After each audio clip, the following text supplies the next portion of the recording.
It's kind of quiet out there right now. I doubt that we're going to see much of anything else tonight. We could see a little bit of rain. If not, we'll get it back going again tomorrow. Looking over downtown where it is 78, feels like 81.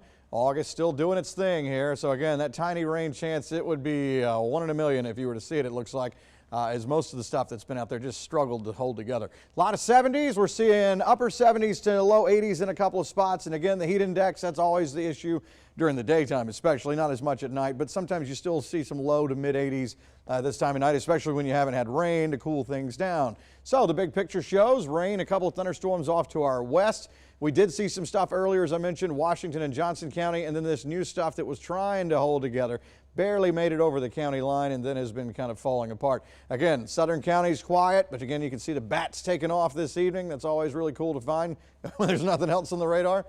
You look at that, and I did. I sat and watched it for a while tonight.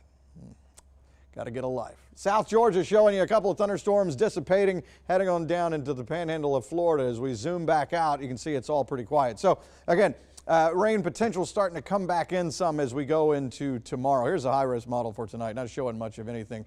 So as we go forward, let's go through the overnight now, into tomorrow, maybe a hit or miss shower or thunderstorm. This is around 3, 4, 5 o'clock in the afternoon on into around 6, 7, 8.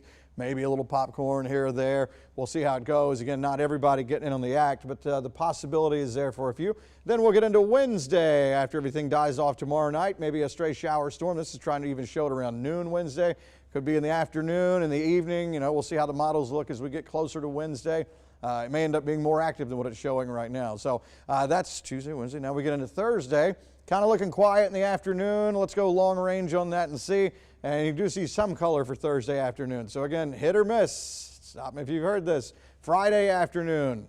Let's shake it up. Instead of hit or miss, a stray shower or storm, or even scattered, but not quite isolated. I'm going through all the possibilities of how to describe this. Friday afternoon, you could see rain. We go Saturday, maybe the potential is there again.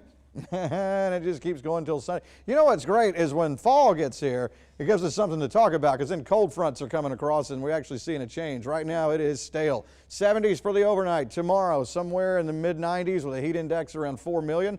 We get into Wednesday morning. We're in the 70s. Wednesday afternoon, right back to the soup once again. And again, if the heat index, I exaggerated a little about 4 million, but 100, 101, somewhere in there. It's still pretty painful. So the 7-day shows more of that kind of thing going on. Temperature-wise, after tomorrow, really not terribly hot, but the heat index is what drives it up. Rain chances fluctuating off and on as we go through this week.